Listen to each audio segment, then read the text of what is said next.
Specially able বাচ্চাটা, এটাকে নিয়ে আপনি বাজারে যান, অফিসে নিয়ে যান, আপনাকে দেখে আরও 10টা মা যারা কিনা বাচ্চাটাকে লুকিয়ে রেখেছিল বাসায়, ওনারা বের হওয়ার জন্য এনকারেজড হবেন। বাচ্চা এমনিতে ভালো, হুটহাট করে দেখা যায় যে তার সারাটা শরীর শক্ত হয়ে আছে, চোখগুলো কেমন উল্টে দিয়েছে, কারো দিকে তাকাচ্ছে না, অর্থাৎ বাচ্চাটাকে জিনে বা ভূতে ধরেছে। দ্যাট মিনস ওইটা কিন্তু আসলে খিঁচুনি অর্থাৎ মৃগী রোগ। নিউরোলজিক্যাল কোনো প্রবলেমের কারণেই কিন্তু শিশুদের এই প্রবলেমগুলো হয়। আগে কিন্তু শিশুদেরকে পশু বলা হতো, শিশু মানে পশু, এইভাবে ট্রিট করা হয় শিশুদেরকে। শিশুর জন্মের পর থেকে আপনি ডায়েট চার্ট মেনটেন করবেন না। একটা মা যখন গর্ভধারণ করেছে, মায়ের ডায়েট এবং শিশুর ডায়েট তখন থেকেই শুরু হবে, ফ্রম দ্য কনসেপশন। আমরা যে স্কুলগুলোতে পড়াশোনা করছি সেই স্কুলগুলোর ম্যাক্সিমামের ক্যান্টিনেই সমস্যা, আর বাচ্চাদের খাবারের প্যাকেটগুলো তো হয় খুবই সুন্দর দেখতে, মানে ওর অ্যাট্রাকশন ক্রিয়েট হয়। তো এটা যদি স্কুল থেকে বন্ধ করা যেত বা স্কুলে যদি হেলদি খাবার ইন্ট্রোডিউস করা যেত তাহলে হয়তো বা ভালো হতো। তো আজকের অ্যাপসে আমার কাছে খুব বেশি ভালো লেগেছে যে স্ক্যান করে যে ফুডের যে ক্যালোরিটা আছে, আমি কতটুকু নিচ্ছি, আমার কতটুকু ডেফিসিয়েন্সি আছে, মানে কেন তুমি খাবে কেন খাবে না, দুইটা কম্প্যারিজন যদি তাদেরকে দেখানো হয়, লার্নিংয়ের মধ্যে যদি এটা ঢুকানো হয়, এডুকেশনাল অ্যাপ্রোচটা যদি ওরকম হয়, একটা লাল গাড়ি থাকলো, একটা পুতুল থাকলো আর একটা বল থাকলো, কোনটা দিয়ে খেলবে? জাস্ট আপনার এই একটা কোশ্চেন এই শিশুটার কনফিডেন্ট লেভেল বাড়িয়ে দেবে। শিশুটা মনে করবে আমি একজন ভ্যালুয়েবল পার্সন, শিশুর মধ্যে একটা পার্সোনালিটি গ্রো করবে এবং শিশুর চয়েস শিখবে এবং ডিসিশন মেকিংটা শিখবে। এসেছেন মানে সে ফিট হবে না, ম্যাক্সিমাম ক্ষেত্রেই সে এখানে আসবে ফাঁকি দিবে। তাকে এমন একটা স্পোর্টসে দেন যেটা সে এনজয় করে। প্রত্যেকটা স্পোর্টস ট্রেনারই এখন জিমের মতো ওই ফ্রি হ্যান্ড এক্সারসাইজগুলো করায়। আপনার এমন না যে আপনার যে ডাম্বল বারবেলই চাটতে হবে জিমে। এক্স্যাক্টলি। আমি বিশ্বাস করি যে একজন বাবা মা হিসেবে আগে নিজেকে শেখা উচিত, তারপরে বাচ্চাকে শেখানো উচিত। এবং আমি নিজে যেহেতু একজন প্যারেন্ট, তাই আমিও চাই আমার বাচ্চাকে যেন আমি একদম সঠিক গাইডলাইনটাই দিতে পারি এবং তার মানসিক ও শারীরিক বিকাশে যেন তাকে হেল্প করতে পারি। তো সেটা তো আর নিজে নিজে সব কিছু জানা যায় না। তার জন্য আমি একজন এক্সপার্ট মানুষকে নিয়ে এসেছি আমাদের এই পডকাস্ট স্টুডিওতে, যিনি আজকে এক্সপ্লেইন করবেন যে কীভাবে একজন বাচ্চার মানসিক বিকাশ ঘটানো যায় সুষ্ঠুভাবে। তিনি আর কেউ নন, ডাক্তার তোশিবা রহমান, যিনি প্রায় 1 যুগের বেশি সময় ধরে বাচ্চাদের মানসিক স্বাস্থ্য নিয়ে কাজ করছেন এবং তিনি ঢাকা মেডিকেল কলেজ হাসপাতালে চাইল্ড কেয়ার ডেভেলপমেন্ট সেন্টারে কর্মরত আছেন। আসসালামু আলাইকুম আপু, কেমন আছেন? ওয়ালাইকুম আসসালাম, অনেক ভালো আছি। আপনার পডকাস্টে এসে আরও ভালো লাগছে। আমি নিজে ব্যক্তিগতভাবে একজন প্যারেন্ট, তো আমার অনেক কিছু জানার ছিল আপনার কাছে, যেহেতু আমাকেও বাচ্চাকে বড় করতে হবে, তার শারীরিক ও মানসিক বিকাশ আমিও চাই সুষ্ঠুভাবে হোক। তো আশা করি আজকে এই পডকাস্টে যে কোয়েশ্চেনগুলো আমি করবো সেগুলো আমার মনের কোয়েশ্চেন, এবং কিছু আমরা দর্শকদের মাঝেও কিছু কমেন্টসও আমরা পেয়েছিলাম অসংখ্য ভিডিওতে। আপনিও দেখেছেন আমার ভিডিও, যেখানে আমি ADHD নিয়ে, বাচ্চাদের মানসিক স্বাস্থ্য নিয়ে কথা বলি। 2026 সালে এসেও এখনও অসংখ্য মানুষ মনে করে যে যারা অটিস্টিক তারা আসলে জিন ভূতে ধরা। তো তারপর তাদেরকে সঠিক ট্রিটমেন্ট না করিয়ে ঝাড়ফুঁক করানো হয় কবিরাজের মাধ্যমে। এটাকে আপনি কিভাবে দেখেন? এটা তো আসলে অবশ্যই বিজ্ঞানসম্মত নয়, এবং 2026 নয়, আমাদের বাংলাদেশে এবং এশিয়ার কান্ট্রিতে কিন্তু এই ধরনের আমাদের একটা ট্রেন্ড আছে যে একটা শিশু অনেক বেশি অস্থির, শিশু কথা শুনছে না, বেশি বেশি খেলা করছে, অতিরিক্ত মানে লাফালাফি করছে, তার মানে তাকে জিনে ধরেছে। আবার একটা গ্রুপ মনে করে যে বাচ্চাটা এত শান্ত কেন, চুপচাপ কেন, কথা বলে না কেন, কারোর সাথে মিশে না কেন, তাকে মনে হয় জিনে বা ভূতে ধরেছে। আবার আরেকটা গ্রুপ আছে যে বাচ্চা এমনিতে ভালো, হুটহাট করে দেখা যায় যে তার সারাটা শরীর শক্ত হয়ে আছে, চোখগুলো কেমন উল্টে দিয়েছে, কারো দিকে তাকাচ্ছে না, ওই মুহূর্তে মনে হয় যে বাচ্চাটাকে মানে কেউ হয়তো জড়িয়ে ধরেছে, অর্থাৎ বাচ্চাটাকে জিনে বা ভূতে ধরেছে। দ্যাট মিনস ওইটা কিন্তু আসলে খিঁচুনি অর্থাৎ মৃগী রোগ। তাহলে এই কয়েকটা মেইন বিষয়কে কিন্তু আমাদের দেশে বলা হয় যে ঝাড়ফুঁক করতে হবে, নজর লেগেছে বা জিনে বা ভূতে ধরেছে, কারণ তার মা প্রেগনেন্সি পিরিয়ডে হয়তো গাছতলায় গিয়েছিল, পুকুর ঘাটে গিয়েছিল, দাদি নানিরা যেটা বলতো সেটা মেনে চলতো না, বা মাটা একটু বেশি মডার্ন, সেই জন্য এই কাহিনীটা হয়েছে। আমাদের ফ্যামিলি তো এরকম আগে কখনো হয়নি, বংশে এরকম বাচ্চা ছিল না।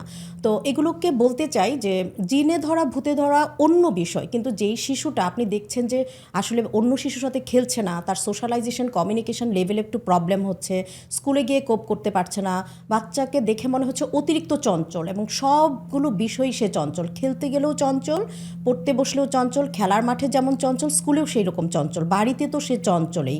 তাহলে কি হলো, অনেকগুলো সেটিংয়ে বাচ্চার কন্ডিশন কিন্তু একই রকম থাকছে। তাহলে একটু দেখতে হবে যে আসলে ওর মধ্যে কোনো প্রবলেম হচ্ছে কি না। আবার কোনো একটা শিশু সবসময় ভালো, হুটহাট করে হঠাৎ মাসে একবার বা 3 মাস 6 মাস পর পর একবার হঠাৎ করে সারা শরীর শক্ত হয়ে যায়, তখন পেশাব পায়খানা করে দেয়, দাঁত দুটো মনে হয় দাঁতের 2 পাটি একসাথে লেগে গিয়েছে, বা জিহ্বা কেটে যাচ্ছে, বাচ্চা কারো দিকে তাকাচ্ছে না, মুখ থেকে সমানে লালা পড়ে যাচ্ছে, সেটা কিন্তু খিঁচুনি বা মৃগী রোগ আমাদেরকে নির্ণয় করতে হবে। এগুলো কিন্তু জিনে ভূতে ধরা কোনো সিমটম বা উপসর্গ নয়। তো এই বিষয়গুলো নিয়ে আমাদের সচেতনতা আগের থেকে অনেক বেড়েছে। এখন আমি যেখানে কাজ করি, আমার প্লেসটা হচ্ছে ঢাকা মেডিকেলের, যেহেতু বহির্বিভাগে কাজ করি, সারা বাংলাদেশের বিভিন্ন জায়গা থেকে কিন্তু পিপলরা আসে। তো এখন গত 16 বছর ধরে কাজ করতে করতে আমার কাছে যেটা মনে হয়েছে, আগের তুলনায় কিন্তু সচেতনতা অনেক বেড়েছে। হয়তোবা আমরা অনেক বেশি এখন ডিজিটাল হয়েছি সেটার কারণে, বা এখন শিশু বিশেষজ্ঞ অনেক বেড়েছে। আগে কিন্তু শিশুদেরকে পশু বলা হতো। শিশু মানে পশু, এই কথাটা আমার নয়, আমাদের হ্যাঁ আমাদের যে প্রয়াত প্রফেসর ছিলেন এমআর খান স্যার, আমাদের একদম শিশুর জনক যাকে বলা হয়, স্যার সবসময় তার প্রত্যেকটা লেকচারে বা যে কোনো সেমিনারে বলতেন শিশু মানে পশু, এইভাবে ট্রিট করা হয় শিশুদেরকে। কারণ স্যার তো প্রথম শিশু বিভাগকে বাংলাদেশে প্রথমে এস্টাবলিশ করেন। তো স্যার যেগুলো ফেস করতেন আমাদের মধ্যে সেইগুলো ঢুকিয়ে দিয়েছেন। কারণ একটা শিশু যখন অসুস্থ থাকে তখন তাকে নিতে হবে এমবিবিএস ডাক্তারের কাছে বা মেডিসিন স্পেশালিস্টের কাছে। কোনো শিশু বিশেষজ্ঞর কাছে যে যেতে হবে এটা আমাদের মধ্যে ধারণাই নাই। সো শিশুকে এখন আর পশু বা ও বাড়ির সবচেয়ে নেগলেক্টেড একটা পার্সন, ও কোনো পার্সনই না, ওর কোনো মানে পরিবারে ওর কোনো রেসপন্সিবিলিটি নাই, ওর ডিসিশন নিতে হবে, ওর কথা আমাদের শুনতে হবে, এইরকম ধারণা থেকে কিন্তু আমরা অনেকটা চেঞ্জ হয়েছি। তো জিনে ভূতে ধরা যে বিষয়টা বলছিলেন, আসলে যে অনেকগুলো বিষয় এখানে চলে আসে, এবং মেইন যেটা হচ্ছে নিউরোলজিক্যাল কোনো প্রবলেমের কারণেই কিন্তু শিশুদের এই প্রবলেমগুলো হয়। আবার অনেক সময় দেখা যায় যে শিশুটা হয়তো তার বয়স হয়ে গিয়েছে, কথা বলতে পারে না, মানে 2 থেকে 3 বছরের একটা শিশু কী করে, আমাদের ইংলিশ মিডিয়ামে ওরা কিন্তু প্রি স্কুলে চলে যায়, প্লে স্কুলে চলে যায়। তো বাচ্চাটার যদি স্পিচ না থাকে তাহলে সে কী করবে, মনের মধ্যে অনেক কিছু ঘুরছে কিন্তু সে এক্সপ্রেস করতে পারছে না, বলতে পারছে না, তার এখন এটা দরকার বা এখন দরকার না, আমরা চাপিয়ে দিচ্ছি ওর উপরে।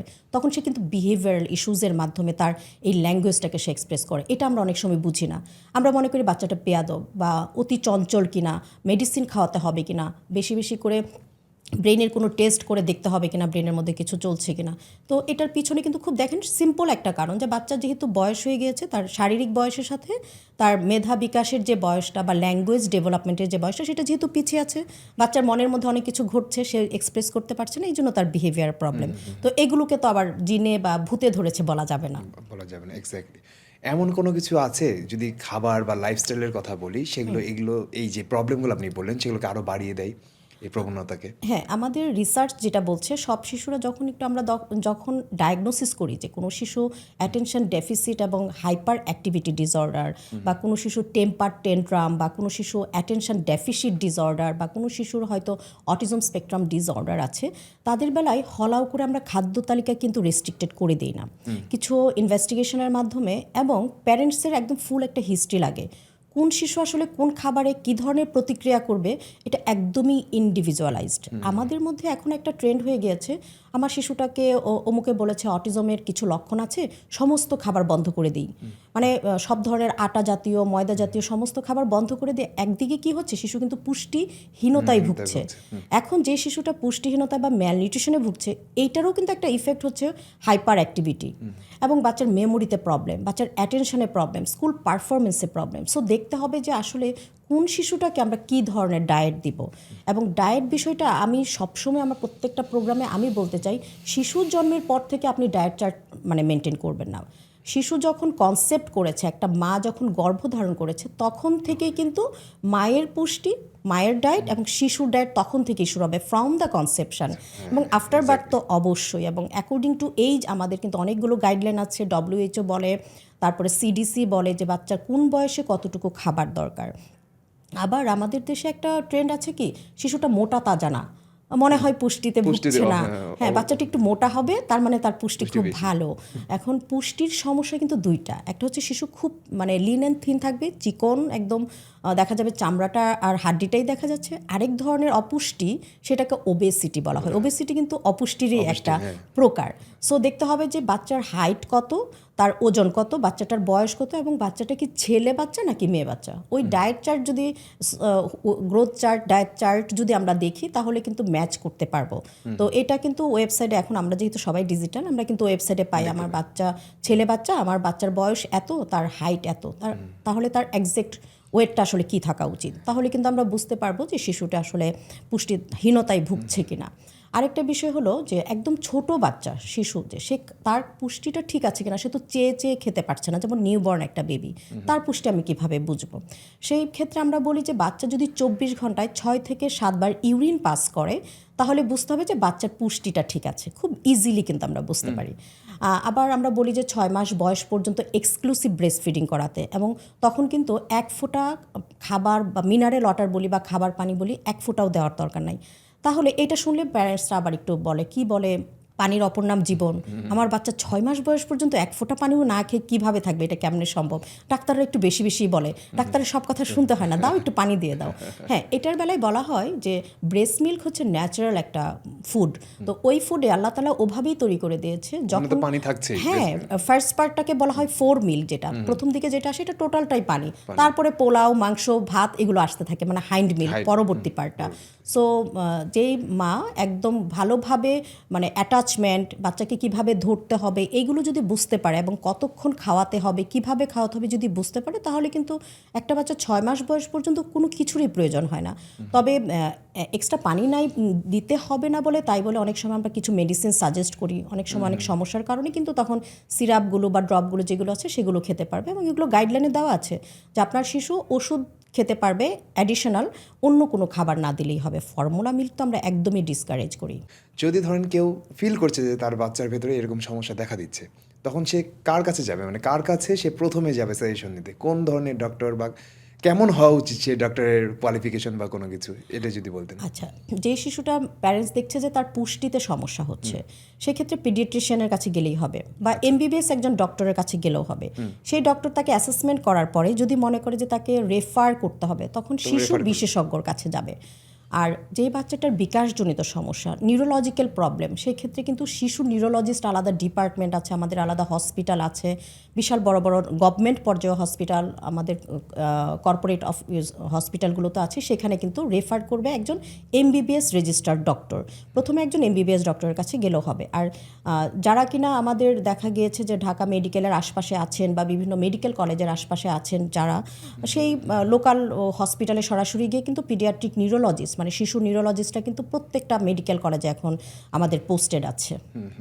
আচ্ছা, ধরেন যে অনেক সময় বলা হয় যে প্রসেস ফুড যারা খায় প্রচুর পরিমাণে, তাদের ভিতরে এডিএইচডি এর প্রবণতা একটু হবে, এটা না, ধরেন তার ভিতরে প্রবণতা আছে, সেটার লক্ষণটা আরও বেশিভাবে দেখা যায়। এটাকে আপনি কীভাবে দেখেন? এডিএইচডির কারণটা হচ্ছে আমাদের প্রথমত জিনেটিক, তারপর হচ্ছে এনভায়রনমেন্ট। এখন এই এনভায়রনমেন্টের মধ্যে কিন্তু ফুড চলে আসে। যে শিশুটাকে আমি বিভিন্ন ধরনের থেরাপি দিচ্ছি, বিহেভিয়ার মডিফিকেশন থেরাপি বা এডুকেশনাল অ্যাপ্রোচটাকে তাকে আমি স্পেশাল করে দিয়েছি, কাউন্সিলিং সেশনগুলো চলছে, সেই কোনো কিছুই কিন্তু কাজে দিবে না যদি আমরা ডায়েটটাকে মডিফাই না করি। এই শিশুটা যদি প্রসেস ফুড খেতে থাকে, এটার সাথে আরেকটা অ্যাডিটিভ থাকে, সেটা হলো যে ইলেকট্রনিক ডিভাইস। তো এই যে এনভায়রনমেন্টাল ফ্যাক্টরগুলোকে যদি আমরা বন্ধ করতে না পারি, তাহলে আমি যত বড় ডায়াগনোসিসই করি না কেন, বাচ্চাকে যত থেরাপি, স্পেশাল স্কুল, যত কিছুই করি, যত কাউন্সিলিং করি, কোনো কাজ হবে না। কারণ আমাদের ব্রেন কিন্তু সেট আপ হয়ে যায় যখন জাঙ্ক ফুডগুলো খাওয়া হয়, তখন এখানে প্রসেস থাকে, অনেক কিছু প্রসেসিং ম্যাটেরিয়ালস থাকে, অ্যাডিটিভ থাকে, এখানে কিছু প্রিজারভেটিভ থাকে, কালারগুলো অ্যাড করা হয়। এগুলো কিন্তু কোনোটাই আমাদের ব্রেনের জন্য ভালো নয়। কেন ভালো নয়? এগুলো কিন্তু ইমিডিয়েট আমাদেরকে একটা হ্যাপি হরমোন রিলিজ করে, এবং খুব দ্রুত কিন্তু শিশু খুব ভালো ফিল করে। তো ভালো যখন ফিল করে, সে কিন্তু ওই যে ডোপামিন হরমোনের কারণে সে কিন্তু ভালো ফিল করছে, এবং ব্রেন কিন্তু প্র্যাকটিসড হয়ে যাচ্ছে। কি প্র্যাকটিস হচ্ছে? যে খুব দ্রুত এইটা পেলে আমি খুব দ্রুত হ্যাপি হই, তুমি এটা আমাকে সবসময় দিবা। ব্রেন তাকে সবসময় সিগনালিং করতে থাকে। আবার যখন নর্মাল ফুডগুলো খায়, তখন কিন্তু স্লো রিলিজ হচ্ছে ডোপামিন। তখন ব্রেন বলছে আমার তো এই মুড ভালো লাগছে না, তুমি আমাকে হ্যাপি মুডে আনো। তখন কিন্তু আমাদের এই যে বলে অ্যাডিকশান, তখন আমরা বারবার ওইটাকে নিতে থাকি। সেই জন্য বলা হয় যেহেতু ব্রেইনের নিউরোকেমিক্যালের মধ্যে একটা ইমব্যালেন্স তৈরি হয়, ওখানে একটা কিছু চলছে, দ্যাট মিনস আমরা তখন ওই ডায়েটগুলোকে অ্যাভয়েড করতে বলি। এবং কিছু শিশুর বেলায় আমরা দেখি যে তাদের সেরাম অ্যামোনিয়া, ল্যাকটেট ওগুলো যদি অনেক বেশি থাকে, সেই ক্ষেত্রে তো একদম আমরা ডায়েটিশিয়ানের কাছে রেফার করে ওর একদম ব্রেকফাস্ট থেকে লাঞ্চ পর্যন্ত কী খাবে, স্ন্যাক্স কী হবে, সেগুলো আমরা বলি যে একদম স্ট্রিক্টলি মেনটেন করতে। এবং কতদিন মেনটেন করবে? সারা জীবনে কি বাচ্চা খাবে না? মাঝে মাঝে আমরা বলি হলিডে মুডে নিয়ে আসেন বাচ্চাকে বাচ্চার মতো সপ্তাহে 1 দিন বা 2 দিন একটু ছেড়ে দেন, যেই দিন হয়তো বাচ্চার খুব বেশি টাস্ক থাকবে না, একাডেমিক পারফরমেন্স করতে হবে না, সেদিন কিন্তু সে তার মতো করে চলতে পারে, তবে অবশ্যই লিমিটেড। এটা দেখা যায় যে অনেক সময় অনেক বাবা মাও চেষ্টা করে, ডক্টরও সাজেস্ট করে, ডায়েটিশিয়ানও নেয়, কিন্তু সমস্যাটা হচ্ছে যে আমরা যে স্কুলগুলোতে পড়াশোনা করছি সেই স্কুলগুলোর ম্যাক্সিমামের ক্যান্টিনেই সমস্যা, অর্থাৎ ক্যান্টিনে এমন সব খাবারগুলো বিক্রি করা হয় আর বাচ্চাদের খাবারের প্যাকেটগুলো তো হয় খুবই সুন্দর দেখতে, মানে অ্যাট্রাকশন ক্রিয়েট হয়। তো এটা যদি স্কুল থেকে বন্ধ করা যেত বা স্কুলে যদি হেলদি খাবার ইন্ট্রোডিউস করা যেত তাহলে হয়তো বা ভালো হতো। তো এই বিষয়টাকে আপনি কিভাবে দেখছেন? না, আমাদের এডিএসডি বা নিউরো ডেভেলপমেন্টাল ডিসঅর্ডারের একটা ট্রিটমেন্টের পার্টি আছে হচ্ছে স্কুল বেসড, আচ্ছা। হোম বেসড, স্কুল বেসড, আর একটা হচ্ছে হসপিটাল বেসড। এই তিনটা বেসমেন্ট আমাদের কাজ করতে হবে। হোমে আমরা বলছি প্যারেন্টসকে যে আপনি বাচ্চাকে এটা করবেন, ওইটা করবেন, এভাবে করবেন, হ্যাঁ, বাচ্চাকে কি করছি, হোমে করছি। হসপিটালে আসলে বাচ্চাকে আমরা অ্যাসেস করছি, তখন কাউন্সেলিং করছি। স্কুলে গিয়ে যদি বাচ্চার মতো করে চলে তাহলে তো আমার বাকি যে দুইটা আমি পার্ট শুরু করলাম, হোম বেসড ও একটা ডিসিপ্লিনের মধ্যে আছে, হসপিটালে আসলে সে একরকম পরিবেশ দেখছে, কিন্তু স্কুলে সে তার মতো করে চলছে। এই জন্য আমাদেরকে কোলাবোরেশনে কাজ করতে হবে। আমাদের হসপিটাল যদি স্কুলের সাথে মানে করে কোলাবোরেশন করে এবং ওই ফ্যামিলিটার সঙ্গে যদি কোলাবোরেশন করে, যে সব বাচ্চারাই তো আপনার এডিএসডি নয়, হ্যাঁ, আপনার একটা ক্লাসে হয়তো 23টা বা 29টা বাচ্চা, তার মধ্যে 1 থেকে 3টা বাচ্চা একটু অ্যাটিপিক্যাল হতে পারে, তার জন্য আপনি 1:1 বা তাকে একটু শ্যাডোয়িং করা, যে তোমার এটা করা দরকার নাই, চলো আমরা এইটা করি। এখন সরাসরি যদি ওকে আমি না করি তাহলে কিন্তু সে আরও বেশি অ্যাগ্রেসিভ মোডে চলে যাবে সে, এবং শিশুরা যেটা আমরা বারণ করি তাতে সেটার প্রতি তাদের অ্যাফেকশন বেশি থাকে। তো এই শ্যাডো টিচারের কাজ হচ্ছে সবসময় ওকে একটু রেফারির মতো করে বলা, তোমার জন্য আজকে এই খাবারটা, আজকে ক্যান্টিনে তোমার জন্য আমি এই খাবারটা চয়েস করেছি, তুমি যদি এটা খাও তোমার জন্য আজকে আমি একটা স্টিকার দেবো। খুব বেশি কিন্তু আমাদের দামি কিছু কিনতে হলো না, বাচ্চাকে হাতের মধ্যে জাস্ট একটা স্টার এঁকে দিলে বা একটা স্মাইলি এঁকে দিলে বাচ্চা কিন্তু খুব মজা পায়। এটা কিন্তু প্রেজ হিসাবে কাজ করছে, রিওয়ার্ড হিসাবে কাজ করছে, এবং সে ভালো ভালো কাজগুলো করার জন্য, ওই স্টার পাওয়ার জন্য কিন্তু সে টিচারের কথা শুনবে। এবং শিশুরা প্যারেন্টসের চেয়ে কিন্তু টিচারের কথা শুনে, এবং যে টিচার কিন্তু যে বাচ্চাকে বুঝতে পারে সে, আপনিও দেখবেন বা আমাদের মধ্যেও আছে, আমাদের টিচারের প্রতি কিন্তু আলাদা একটা রেসপেক্ট এবং একটা ফ্যাসিনেশন আছে। তো স্কুলকে কিন্তু অবশ্যই এটাতে এগিয়ে আসতে হবে, এবং বাচ্চাদের একদম টিফিন বক্স থেকে শুরু করে ওয়াটার বটল থেকে শুরু করে ওদের প্যাকেটিং যত খাবার সব এত বেশি অ্যাট্রাকটিভ, আমাদেরই মাঝে মাঝে মনে হয় আমরা একটু কিনি, হ্যাঁ। তো এই জায়গাটা থেকে বাচ্চাকে, এবং স্কুলের টিচাররা, আমরা প্যারেন্টসরা যেভাবে কাউন্সিলিং করি, ডক্টররা যেভাবে কাউন্সিলিংটা করি, টিচারদের উচিত কি সপ্তাহে 1 দিন না হোক, মাসে 1 দিনও এরকম একটু ওয়ার্কশপ করা, বাচ্চাদেরকে নিয়ে একটু বসা, মানে কেন তুমি খাবে, কেন খাবে না, দুইটা কম্প্যারিজন যদি তাদেরকে দেখানো হয়, লার্নিংয়ের মধ্যে যদি এটা ঢুকানো হয়, এডুকেশনাল অ্যাপ্রোচটা যদি ওরকম হয়, আমার মনে হয় আস্তে আস্তে আমরা এই স্টিগমাটাগুলো ভাঙতে পারবো। আমাদের এই যে পডকাস্টটা দেখলেন আজকে, যে শোটা, এই শোটা স্পন্সর করেছে ফিরসোমনিয়া অ্যাপ। তো তারা একটা অ্যাপ তৈরি করেছে, যে অ্যাপটা আপনি হয়তো বা অ্যাপটা ইনস্টল করেছেন, দেখলেন, আপনার কেমন লাগলো এই ফিচারগুলো? আমার কাছে মনে হচ্ছে ফিরসোমনিয়াকেই হয়তো বা আমি খুঁজছিলাম। মানে সবসময় মনে হয় যে আমরা যে খাবারটা খাচ্ছি সেটা হেলদি কিনা, আনহেলদি কিনা, যেটা আমাকে খুব বেশি তাড়া করে। তো আজকের অ্যাপসে আমার কাছে খুব বেশি ভালো লেগেছে, যে স্ক্যান করে যে ফুডের যে ক্যালোরিটা আছে, আমি কতটুকু নিচ্ছি, আমার কতটুকু ডেফিসিয়েন্সি আছে, এবং ডায়াবেটিক পেশেন্ট আছে আমার বাসায়, প্রতিনিয়ত দেখা যায় আমাদের টেলিমেডিসিনের মাধ্যমে বলতে হয়, ও আচ্ছা আপনার এই সমস্যা, ঠিক আছে আমি দেখছি, তারপরে হয়তো বা আমার নিজের একটু ক্যালকুলেশন করে বলতে হয়। তো এই জায়গাটা থেকে হয়তো আমি রিলিফ পাবো, আমার পেশেন্টরা বা আমার পরিবারের সবাই রিলিফ পাবে। আমি মনে করি এটা আমাদের সবার মনের একটা অ্যাপস ফিরসোমনিয়া, এবং আমাদের ইনসোমনিয়াকেও দূর করে ফেলবে, যেগুলো নিয়ে আমরা সবসময় চিন্তা করতে থাকি। তো থ্যাংক ইউ সো মাচ ফিরসোমনিয়াকে। আর এই ধরনের আরও যদি আপডেট বা আরও কী কী আমাদের মনের মধ্যে ঘুরছে, এই ধরনের আরও যদি অ্যাপস আসে, তাহলে মনে হয় আমাদের জীবনটা আরও বেশি হেলদি হবে, আমাদের লাইফস্টাইলটা আরও বেশি স্মুথ হবে। Thank you so much. অনেক সময় দেখা যায় যে এডিএসডি তো সবার নাই, যেমন আপনি বললেন যে 2 থেকে 3% মানুষের থাকতে পারে বাচ্চাদের, কিন্তু ওই যে ব্যাপারটা বলছিলেন যে প্রসেস ফুড খেলে ডোপামিন রিলিজ হয়, তো ওই অত দ্রুত ডোপামিন আমাদের ব্রেন সবসময় চায়, যার কারণে যেগুলো রিয়েল ফুড, যেগুলো আসলে হেলদি ফুড, সেগুলোতে আবার ডোপামিন রিলিজ হয় না, খুব বেশি স্লোলি হয়, যার কারণে ধরেন যে আমাদের ওগুলো খেতে ইচ্ছে করে না। তো এটা কিন্তু সুস্থ বাচ্চা এবং অসুস্থ বাচ্চা দুইজনের ক্ষেত্রে একইভাবে রিয়েক্ট করে। তখন সুস্থ বাচ্চাটাও তখন কি করে, যে সে অপুষ্টিকর খাবারগুলোতে বেশি ঝোঁকে এবং পুষ্টিকর খাবার খেতে চায় না, যার কারণে যত সম্ভব স্কুল থেকে যদি নিউট্রিশনের যে নলেজগুলো, তারপরে ADHD যে ব্যাপারটা, এটা হয়তো বা স্পেসিফাই করে দিল যে এই বাচ্চার প্রবলেম তাকেই দিলাম, কিন্তু নিউট্রিশনের নলেজটা আমি মনে করি যে পুরা যত বাচ্চা আছে, যতজন আছে সবারই দরকার আসলে। সবাই দরকার, এবং ওয়ার্কশপ করা, সেমিনার করা, এখানে প্যারেন্টস ইনভলভ থাকবে, শুধু বাচ্চাদেরকে নিয়ে ওই ওয়ার্কশপগুলো, বা টিচার ওই বিষয় নিয়েই কথা বলবে। দেখো এই বাচ্চাগুলো এতদিন ধরে এটা খেত, তাদের এটা হয়েছে, ছোট ছোট শর্ট ভিডিও ক্লিপ দিয়ে এভাবে করে কিন্তু মোটিভেশনটা আমরা করতে পারি এবং মডিফাই করতে পারি তাদের বিহেভিয়ারগুলো। এবং যখন বাচ্চা প্লে গ্রুপে যায়, প্রি প্লেতে যায়, তখন তো সে খেলতেই যায় ওখানে। এবং ওখানে আমাদের দেশে কিন্তু এখনও ঢাকা এবং ঢাকার বাইরে দেখবেন যে ভিডিওতে বাচ্চাদেরকে একটু কার্টুন দেখাচ্ছে। সেটা এই জন্য নয় যে বাচ্চাকে আমি মোবাইলে অ্যাডিকশান করে দিচ্ছি, তা কিন্তু নয়। জাস্ট কালার দেখানো, শেপ দেখানো, ছড়া গান করা। তো ওই মুহূর্তে ছোট ছোট একটু শর্ট ভিডিও যদি আসে যে এই শিশুটা এরকম খাবারটা খাচ্ছে, ডার্টি খাবার, এগুলোকে আমরা নো বলবো, বা বাচ্চার সামনে দিয়ে দিল যে কোনটাকে তুমি নো বলতে চাও, কোনটাতে ইয়েস বলতে চাও, এবং যারা যেটাকে নো বলছে তাকে একটু প্রেজ করা, অন্য শিশুরা ওদের জন্য একটু ক্ল্যাপ করা। এতে করে কিন্তু উৎসাহ পেতে পেতে আমরা ছোটোবেলা থেকেই কিন্তু শিশুকে গড়ে তুলছি। এবং এটা কিন্তু বিজ্ঞানসম্মত। আপনি ছোটোবেলা থেকে একটা শিশুকে যেভাবে গড়ে তুলবেন সে কিন্তু ওভাবেই গড়ে উঠবে। হ্যাঁ, কারণ ওরা হচ্ছে, আমি বলি, নরম কাদামাটি বা নরম সিমেন্ট। আপনি যেই শেপ দিবেন সেই শেপেই কিন্তু সে বড় হবে। এবং এই বাচ্চাটাই এরকম মানে মোটিভেশন পেতে পেতে, সে মোটিভেটেড হতে হতে একসময় সে বলবে এটা খেও না, এটা ভালো নয়, টিচার বলেছে, স্কুল বলেছে, আমাদের স্কুলে এটা হয়েছিল। এগুলো কিন্তু সত্য কথা, বাস্তব কথা। এবং আমি মানে গর্বের সাথে বলতে চাই, আমার শিশু কিন্তু আমি ছোটবেলা থেকে তাকে ওভাবেই বড় করেছি। এবং সে যখন তার কাজিনদেরকে দেখে যে জাঙ্ক ফুড খাচ্ছে বা তারা ইলেকট্রনিক্স ডিভাইসে, সে কিন্তু ওদেরকে নো বলে। এবং সে নিজেও কিন্তু এটাতে একদমই, আমার মোবাইল ধরা বা বাসায় মোবাইল ধরা সে আজ পর্যন্ত ধরেনি। মানে একা একা সে মোবাইল ধরছে বা মোবাইল চেয়ে নিয়ে যাচ্ছে, এটা আজ পর্যন্ত হয়নি। সো আমরা প্যারেন্টসরা যদি অ্যাওয়্যার থাকি, আমরা যদি মানে মনে করি যে আমরা আমাদের গোলে পৌঁছাবো, তাহলে কিন্তু সম্ভব। এবং টিচারদের রোল এখানে অনেক বেশি। এবং টিচারদেরকে সবসময় আমি যেটা করি যে কয়েকটা স্কুলের সঙ্গে আমি কথা বলে, এবং একজন চাইল্ড সাইকোলজিস্ট যেন তারা এঙ্গেজ করে, আমি কিন্তু সেই ব্যবস্থাটা অলরেডি একটা ইংলিশ মিডিয়াম স্কুলে করেছি। তার মানে কি হলো, যে শিশুটাকে একটু দেখবে যে না, তাকে একটু অ্যাটিপিক্যাল মনে হচ্ছে। শুধু পড়াশোনা, এডুকেশনালি যদি একটা বাচ্চা বড় হতে থাকে, তা কিন্তু আসলে একটা মানে কি বলেন, মানে আদর্শ নাগরিক হবে না। আমরা এডুকেশনাল অ্যাপ্রোচে প্যারেন্টিং করতে চাই না, আমরা এডুকেশনাল অ্যাপ্রোচে আমরা টিচিংটা করতে চাই না। আমরা চাই শিশুটার মোরালিটি শিখুক, তার সাইকোসোশ্যাল ডেভেলপমেন্ট হোক, তার ইমোশনাল ডেভেলপমেন্ট হোক, সে 10টা ভালো কথা যেন আরও 10 জনকে বলে, সেই টেন্ডেন্সিটা তার মধ্যে আমরা গড়ে তুলি।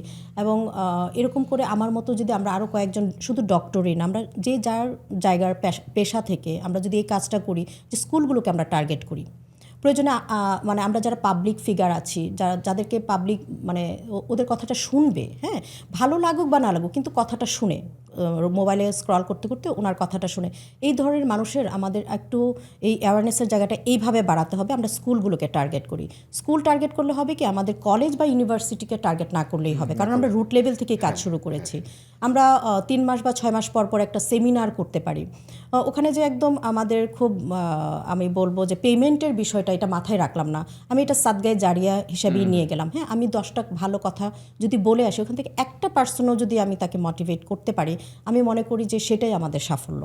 এক্স্যাক্টলি অনেক সুন্দর। আমি আপনার সাথে আলোচনাও করছিলাম যে আমরা প্রত্যন্ত অঞ্চল, যেখানে এগুলোর এডুকেশন যাওয়া পসিবল না, সেখানে যেয়ে যদি মানুষকে এগুলো শেখানো যায়, প্যারেন্টিং বিষয়ে, যেটা পরবর্তীতে আসছে আলোচনা করছি, নিউট্রিশন, ফিজিক্যাল মুভমেন্ট। তো এই ক্ষেত্রে আমি আরেকটা কোয়েশ্চেন করতে চাই যে বাচ্চাদের ক্ষেত্রে অনেকে দেখা যায় যে ফিজিক্যাল মুভমেন্ট একদমই কমিয়ে দেয়, বিকেলবেলাও কোচিংয়ে পাঠিয়ে দেয় বা টিউশনি করতে পাঠিয়ে দেয়। তো বাচ্চাদের কিন্তু গ্রোথের জন্য, মানে বোনের হেলথ বলেন বা মাস্কুলার যে স্ট্রেংথ, এগুলোর জন্য কিন্তু ফিজিক্যাল মুভমেন্ট দরকার। তো এটা কি ADHD বলেন বা বাচ্চাদের যে মানসিক স্বাস্থ্য আছে সেটা বিকাশে হেল্প করে কিনা? অবশ্যই হেল্প করে। আমি সবসময় শিশুদের কথা বলতে গিয়ে প্রেগনেন্সি রিলেটেড কথা বলি। ফ্রম দ্য কনসেপশন, একটা মাকে আমরা কি বলি, আপনি সারাদিন শুয়ে থাকবেন, কমপ্লিটলি বেড রেস্ট করবেন আর শুধু খেতে থাকবেন, সেটা তো বলি না। আমরা কিন্তু বলি একটা মুভমেন্ট করতে। ইভেন এই মা যখন একদম ডেলিভারির শেষ মুহূর্ত পর্যন্ত আসে, তখনও কিন্তু ডক্টররা বলে আপনি কিন্তু একটু ফ্রি মুভমেন্ট করবেন, মানে অন্তত একটু হাঁটাহাঁটি করবেন। এতে করে হয় কি, মানে মায়ের মেন্টালিটি, ব্রেন থেকে যে হ্যাপি হরমোনগুলো রিলিজ হয়, এতে করে মেন্টাল হেলথ বা মায়ের ভালো থাকে। মায়ের মেন্টাল হেলথ ভালো থাকলে কি হবে, গর্ভের যে শিশুটি আছে সেও কিন্তু ভালো থাকছে। এবার আসি বাচ্চার ডেলিভারি হওয়ার পরে, একদম 1.5 মাসের পর থেকে একটা শিশু কিন্তু একটু 4 হাত বা সাইকেলের মতো চালাতে পারে। তখন আমরা যেটা বলি পিডিয়াট্রিশিয়ানরা যে বাচ্চা যেখানে বেশিরভাগ সময় শুয়ে থাকে আপনি জাস্ট এর একটু উচ্চতায় 5 ইঞ্চি বা 6 ইঞ্চি উচ্চতায় বিভিন্ন হ্যাঙ্গিং স্ট্রিং জাতীয় যে খেলনাগুলো র্যাটেলগুলো আছে সফট র্যাটেলগুলো এগুলো ঝুলিয়ে দিবেন, যেন সে হাত দিয়ে ধরার চেষ্টা করে। এটা যখন মুভমেন্ট করবে, এটা যখন একটু সাউন্ড করবে বা এটা যখন একটু লাইট দিবে তখন তার সেন্সরি কিন্তু একটা সেন্সরি প্রসেসটা কিন্তু তার অ্যাক্টিভ হচ্ছে এবং এই বাচ্চাটার কিন্তু আস্তে আস্তে করে একটা মানে ইচ্ছা হবে যে এটাকে আমি এখন ধরবো। যদিও 3 থেকে 4 মাসে গিয়ে সে ডেভেলপমেন্টটা আসে, তার আগে থেকে কিন্তু তাকে আমি প্রস্তুত করছি এবং সেন্সরি প্রসেসগুলোকে কিন্তু আমি অ্যাক্টিভ করছি। সেন্সরি প্রসেস অ্যাক্টিভ মানে কিন্তু আমাদের ব্রেইনের যে হরমোনগুলো আছে, হ্যাপি হরমোনগুলো, সেগুলোকে অ্যাক্টিভ করা এবং আমাদের ব্রেইনের যে পার্টগুলো আছে, আমরা বলি সামনের অংশকে ফ্রন্টাল পার্ট, তার আরেকটু সামনে যেটা হচ্ছে প্রি ফ্রন্টাল কর্টেক্স, ওইটা কী করে আমাদের এক্সিকিউটিভ ফাংশনগুলোকে মেনটেন করে। সেই এক্সিকিউটিভ ফাংশনগুলো কিন্তু আমরা অ্যাক্টিভ করছি এবং যে শিশুটা দেখা গিয়েছে যে হাতে ধরতে পারে, 6 থেকে 7 মাসের একটা বাচ্চা খেলনা কিন্তু এক হাত থেকে আরেক হাতে এই যে ট্রান্সফার করছে, এতে করে কিন্তু তার ফাইন মোটর, তার এই যে মাসেল অ্যাক্টিভিটি হয়ে গেল, কিন্তু এটার জন্য তার জিমে যেতে হবে না। হ্যাঁ, 6 মাসের বাচ্চার এটাই জিম, এইটাই তার প্লে এক্সারসাইজ ফিজিক্যাল অ্যাক্টিভিটি। তাহলে বাচ্চার সাথে খেলনা দিয়ে আপনি দিয়ে রাখেন, তার সাথে খেলেন 1:1। যখন একজন আরেক বাচ্চার সাথে খেলবে তখন তার কি হচ্ছে, 2-way কমিউনিকেশনের মাধ্যমে বাচ্চার ল্যাঙ্গুয়েজ ডেভেলপমেন্টের জন্য তাকে আমরা প্রস্তুত করছি। এবং যে শিশুটা হাঁটা শিখে গিয়েছে, দৌড়ানো শিখে গিয়েছে, তখন আমরা কি করি, তখন আর সফট র্যাটেল কিন্তু দেই না, তখন একটা ফুটবল দেই বা একটা গাড়ি দিই। তখন কি করছে, সে কিক করছে, লাথি দিচ্ছে, তার গ্রস মোটর যে স্থূল মাংসপেশিগুলোকে কিন্তু আমরা অ্যাক্টিভ করছি। এখানে আমরা আরেকটা জিনিস দেখি যে বাচ্চা যখন ফুটবল কাউকে লাথি দিয়ে দিচ্ছে, দেওয়ার সময়টাতে সে কী করলো, সে কিন্তু কাউকে দিয়ে দিল, পরবর্তীতে সে কিন্তু ওয়েট করছে। দ্যাট মিনস তাকে আমরা শেখাচ্ছি যে ওয়েটিং করতে হয়, ওয়েটিংয়ে একটা পার্ট তোমার ডেভেলপমেন্টের। হ্যাঁ, তারপরে সে আবার আরেকজন যে দিবে সেটার জন্য ওয়েট করে আবার সে রিসিভ করলো।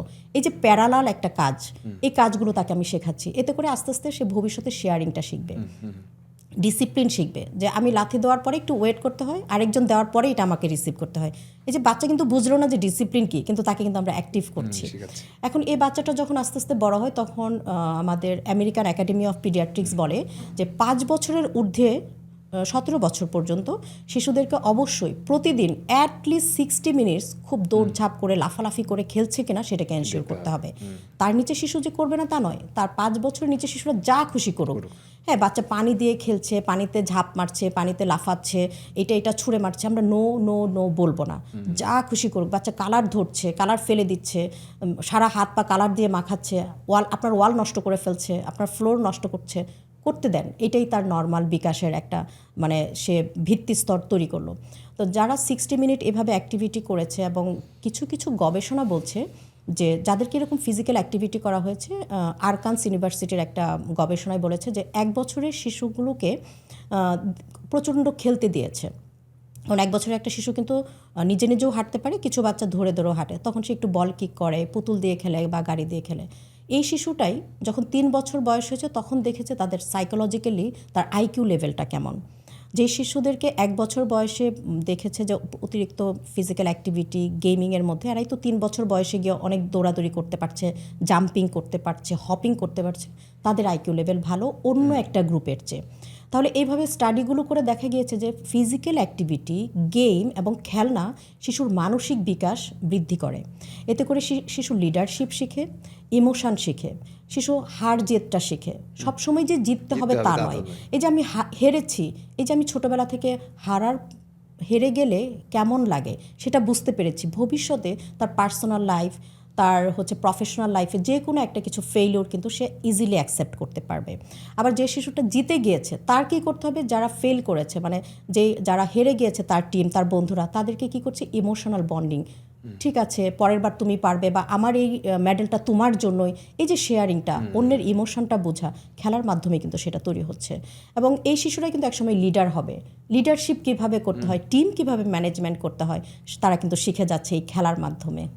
আর এই খেলাধুলায় আমরা এখন একদমই বন্ধ করে দিয়েছি। আসলে আমাদের নিউক্লিয়ার ফ্যামিলি, আমরা বেশি নগরীতে বসবাস করছি এটার কারণে, এবং শহরে কিন্তু মফস্বলে কিন্তু এখনও আছে, এখনও খেলার মাঠ আছে। হ্যাঁ, মাগরিবের আজান দেওয়া মানেই সবাই ঘরে চলে যাবে, তার আগে ইচ্ছামতো ফুটবল, ব্যাডমিন্টন, ক্রিকেট খেলছে, টিম আছে। আমাদের ঢাকা শহরে এগুলো নেই, সেজন্য আমরা বলি যে অন্তত আপনার বাড়ির ছাদে বা আপনার ব্যালকনিতেও যদি একটু জায়গা থাকে বা আপনি বাচ্চার সাথে খেলেন। ও দেখা গেছে কোনো ফ্যামিলিতে একটাই বাচ্চা বা দুইটা বাচ্চা, একজন একটু বড়, ওর হয়তো কোচিং থাকে, ওর এক্সাম, ছোট বাচ্চাটা একা একা বড় হচ্ছে, ডিভাইসে এঙ্গেজ হয়ে যাচ্ছে, তখন প্যারেন্টস কি করবে? কোয়ালিটি টাইম দিয়ে প্যারেন্টস তার সঙ্গে 1:1 খেলবে। বা আবার দেখা যায় কি আমাদের ফ্ল্যাট বাড়িগুলোতে পাশের ফ্ল্যাটে যে কে থাকে, কে আছে, কে নাই, আমরা কিছু জানি না। এই যে বন্ডিংটা আপনার জন্য না, আপনার শিশুর জন্য হলেও আমরা বলি যে আপনারা একটু বের হন, বা আপনার বাড়ির বাইরে একটু বের হন। আপনার যে কি বলে ডিজিটাল লাইফ, আপনার ডিজিটাল লাইফ থেকে আপনার শিশুর দিকে তাকিয়ে হলো আপনাকে একটু অ্যানালগ হতে হবে। এবং যে খেলাগুলো হচ্ছে ওপেন হ্যান্ডেড, ইলেকট্রিক খেলনা না, যেমন ব্যাটারি দেওয়া বা চার্জ দিলেই পরে খেলনাগুলো অটোমেটিক চলছে, সেগুলোর প্রতি আমরা বলি এখন একটু ডিসকারেজ করি। যে খেলনাটা হয়তো একটু স্ট্রিং দিয়ে টান দিল, গাড়িটা চলে গেল, আবার বাচ্চা কী করছে, হেঁটে গিয়ে গাড়িটা নিয়ে আসছে। এই খেলনাগুলোর প্রতি আমরা বলি এখন ইলেকট্রিক খেলনা থেকে ওপেন হ্যান্ডেড খেলনাগুলো বেশি দিতে।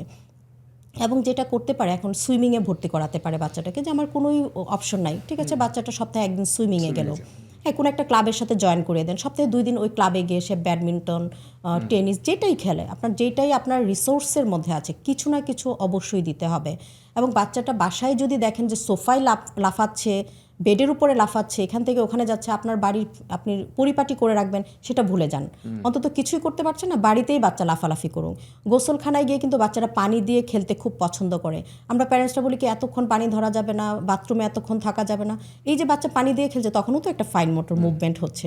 খেলুক না, খেলা হলেই হলো। যারা একদম কোনো কিছুই করতে পারছে না, বাচ্চা বাথরুমে গিয়ে পানি দিয়ে খেলছে, মগ দিয়ে বালতি দিয়ে পানি ঢালছে, খেলছে, ওইটাই খেলুক। কারণ ওর তো সুইমিং পুল নাই, ও তো পুকুর পাচ্ছে না। মানে যতটুকুই সম্ভব বাচ্চা যা করছে তাকে দিতে হবে, এটা আমি বলি ওপেন এন্ডেড খেলাগুলো।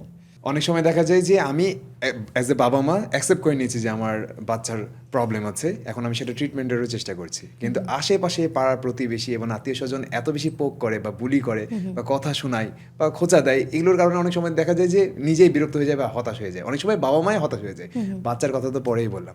তো এইটা কিভাবে রোধ করা যায় বা মেন্টালিটি কেমন হওয়া উচিত? যদি ধরেন কেউ আমাকে পোক করছে বা আমাকে বিরক্ত করার চেষ্টা করছে, সেক্ষেত্রে আমার চিন্তা ভাবনা বা আমার অ্যাকশনটা কি হবে? প্যারেন্টস হিসেবে প্রথমে বলবো, প্যারেন্টস কিন্তু অনেক বড় একটা স্ট্রাগলের মধ্য দিয়ে যাচ্ছেন। এই শিশুটার প্রত্যেকটা কাজ কিন্তু এই প্যারেন্টসকে করতে হচ্ছে। ওর ভবিষ্যতে কি হবে, প্যারেন্টস তার অবর্তমানে এই বাচ্চাটাকে কার কাছে রেখে যাবে, সবসময় কিন্তু একটা ওনারা এংজাইটির মধ্যে থাকেন। তারপরে কি হয়, সোশ্যাল বুলিংয়ের শিকার হন। কীরকম, শুধু আমি বলবো প্রতিবেশী কিন্তু নয়, একদম খুব কাছের। আমি তো আসলে লাস্ট 1 যুগের বেশি সময় ধরে এই ধরনের শিশুদেরকে নিয়ে কাজ করছি। ডক্টরের ফ্যামিলি আমার কাছে আসছে, আমার এক কলিগ তার বাচ্চা নিয়ে, সে শুধু বলছে যে আপা আমার নিজের বোনের বিয়েতে আমাকে বলেছে আমি যেন আমার বাচ্চা নিয়ে না যাই। তাহলে দেখেন ফ্যামিলিতেই কিন্তু প্রবলেম। আপনি যদি আপনার এই স্পেশাল বাচ্চাটাকে নিয়ে বা যে বাচ্চাটা নিজের মতো অন্যের মতো করে নিজে মানে এই কোপ করতে পারছে না, স্পেশালি অ্যাবল বাচ্চাটা, এটাকে নিয়ে আপনি যান, আপনি বাজারে যান, আপনি আপনার অফিসে নিয়ে যান, আপনি দেখিয়ে দেন যে তোমরা আমাকে কি বলবা, আমি আমার বাচ্চাকে আমার মতো করে বড় করছি। আমি প্যারেন্টসকে এটা বলি, আপনাকে দেখে আরও 10টা মা যারা কিনা বাচ্চাটাকে লুকিয়ে রেখেছিল বাসায়, ওনারা বের হওয়ার জন্য এনকারেজড হবেন কিন্তু অটোমেটিক। তাহলে এইভাবে 10টা ফ্যামিলি যদি বের হয়ে যায় একটা মানে পাড়া থেকে, একটা মহল্লা থেকে বা একটা সমাজ থেকে, তাহলে এই 10 জনকে দেখে আরও 10টা বাচ্চা বের হয়ে আসবে। এবং আমি আরও কিছু দেখেছি, একদম আমার একজন টিচার, তার বাচ্চা স্পেশাল চাইল্ড, উনি বাংলাদেশের খুব রিনাউন একজন পিডিয়াট্রিশিয়ান। উনি ওনার বাচ্চাকে জন্মের পর থেকে আজকে পর্যন্ত এমন কোনো সোশ্যাল ইভেন্ট নাই, দেশে বিদেশে প্রত্যেকটাতে উনি নিয়ে যান এবং উনি জয় করে দেখে দিয়েছেন এই ভয়টাকে। সমাজকে ভয় নয়, সমাজকে জয় করতে হবে। এবং এই বাচ্চার প্যারেন্টসকে আমি আরও বলি, আপনারা আরও বেশি কনফিডেন্টলি আপনারা চলবেন, কারণ আপনার বাচ্চাটা না মিথ্যা বলা শিখে নাই, আপনার বাচ্চাটা কাউকে ঠকানো শিখে নাই।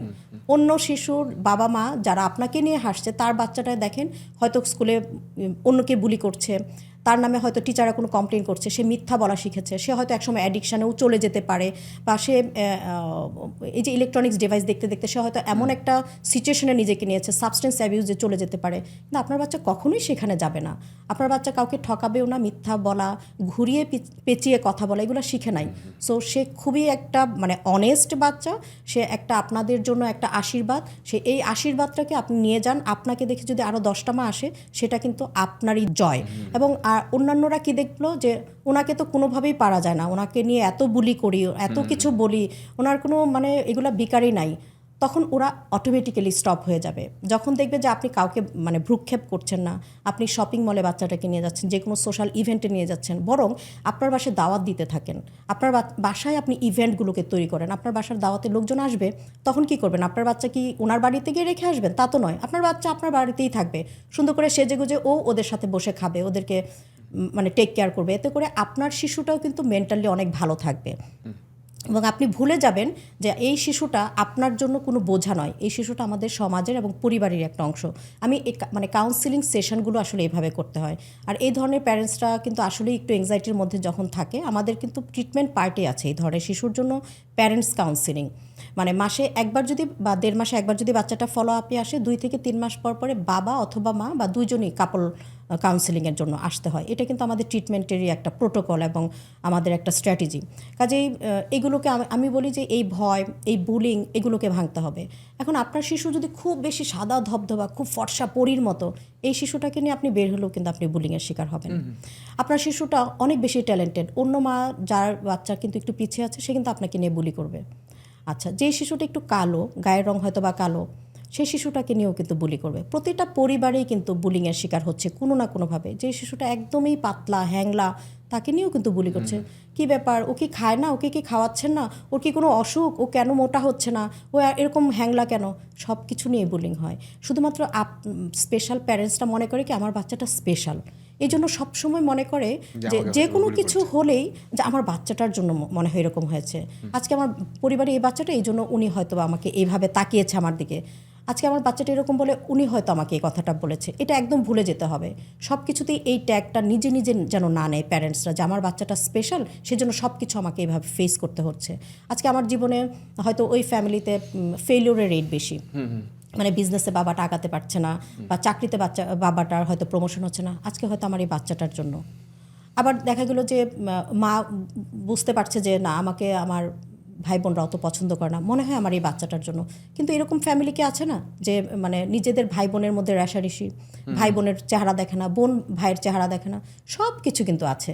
কাজেই স্পেশাল চিলড্রেনের প্যারেন্টসের প্রতি আমার আলাদা একটা রেসপেক্ট আছে এবং সবসময় আমি বলি আপনি এই ভয়কে জয় করবেন। অনেক প্যারেন্টস আছে হসপিটালেই আনতে চায় না, কারণ ওখানে যে যদি আবার কারোর সঙ্গে দেখা হয়, আমি তো বাচ্চাটাকে ঘরে লুকিয়ে রাখি। তো এটা করতে হবে, আপনি প্রত্যেকটা জায়গায় বাচ্চাটাকে নিয়ে যাবেন। এই বাচ্চাটা শুধুমাত্র বুদ্ধিতে প্রতিবন্ধী বলে বা শারীরিক প্রতিবন্ধী বলে তার যে অ্যালার্জির প্রবলেম হবে না, তার যে চোখের প্রবলেম হবে না, তার যে নাক কান গলায় প্রবলেম হবে না, বা পেটের গ্যাসের কোনো প্রবলেম হবে না, তা তো নয়। কেন যে বাচ্চাটা মানে বিহেভিয়ার প্রবলেম করছে, বা বাচ্চাটা কেন এরকম বলি যে আমরা ম্যাল অ্যাডাপটিভ বিহেভিয়ার করছে, যে কোনো কারণেই হতে পারে। কাজে আপনার যখন মন চাইবে ডক্টরের কাছে যাওয়া, যখন মন চাইবে বাচ্চাকে নিয়ে পার্কে চলে যাওয়া, যখন মন চাইবে আপনি শপিংয়ে যাওয়া, কারো বাসায় ঘুরতে যাওয়া, কোথাও বা আপনি আউটিংয়ে যাচ্ছেন, সব জায়গায় বাচ্চাকে নিয়ে যাবেন। কিছু কিছু ফ্যামিলি আমি দেখেছি সব জায়গায় কিন্তু বাচ্চাকে এঙ্গেজ করে, এবং ওই বাচ্চাদের হয় কি মানে যত না দেখেছি যে তাদের বুদ্ধি প্রতিবন্ধী লেভেলিংটা, তারা কিন্তু আস্তে আস্তে একটু নিজেকে ইমপ্রুভ করে। অথবা এই বাচ্চাগুলো কিন্তু দেখা গিয়েছে যে আমরা তো মৃদু, মাঝারি এবং তীব্র 3টা মাত্রায় ওদেরকে বুদ্ধি প্রতিবন্ধী বলি। তো দেখা গিয়েছে যারা মানে তীব্র মাত্রার, তাদেরকে যদি এভাবে আমরা খুব সোশ্যাল এঙ্গেজমেন্ট করি, তাহলে কিন্তু মাঝে মাঝে দেখা যায় যে ওরা কিছু কিছু পার্টে মাঝারি লেভেলে চলে আসতেছে। আবার দেখা গিয়েছে যে মাঝারি মাত্রার যারা, তাদেরকে যদি এভাবে প্যারেন্টস লুকিয়ে রাখে, তাহলে তারা তীব্র মাত্রায় চলে যায়। কাজে সোশ্যাল এঙ্গেজমেন্ট অনেক বেশি, পাছের লোকে কি বলে সেটা আমরা একদম ভুলে যাব।